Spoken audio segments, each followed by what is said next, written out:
It's morning in America. I'm very excited to be a part of this team that delivers results and actually backs up campaign promises.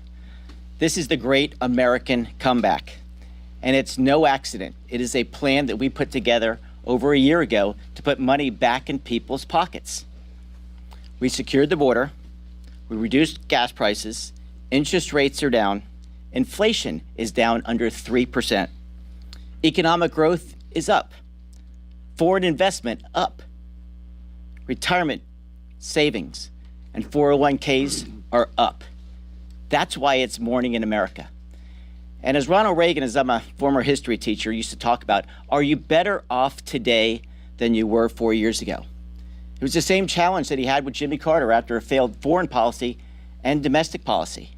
And he implemented a plan to make it morning in America again. But we went beyond that. We said, let's actually reduce taxes on overtime, tips, and Social Security. And never forget, these are something that's earned. These aren't welfare programs. People work hard every day to earn overtime and tips, let alone a lifetime to earn Social Security. And they finally get to keep more of the money they earned. That's what America is all about. And let's recall the Democrats had this opportunity just a few years ago. In 21 and 22, they had the opportunity to reduce taxes on overtime, tips, let alone, as Lisa said perfectly, Social Security, but they chose a different path. They said they're going to spend more money in Washington, D.C. And what did that give us? It gave us failure. Leader Emmer and I serve on the Financial Services Committee along with Lisa. We heard directly from the Fed chair, who's not exactly the biggest fan of the President of the United States.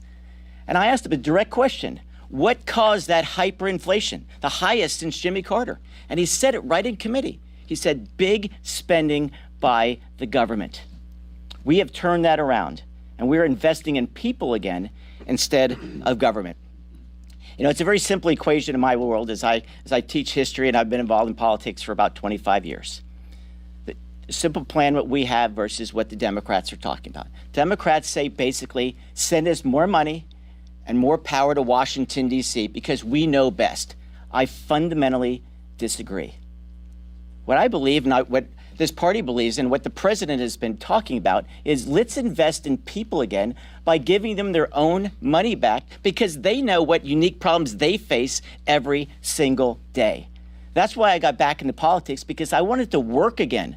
And as French Hill and the Financial Services Committee proved again last night, we can find bipartisan solutions when we work together in a common sense way. And isn't that a refreshing change of what's happening in Washington? And I'll close with what Lisa talked about. This is a morning in America moment. People feel like there's optimism once again. We're leading overseas. We're leading here at home, and we made the fundamental promise, and we kept that promise, that we would secure the border and go after the bad guys who are ravaging these cities. That is the fundamental difference between what the Democrats did and what we are doing now to save America. I appreciate this opportunity. I am so excited to be a part of this team who listens, and despite micro majorities, pushing an agenda that the American public unquestionably wants.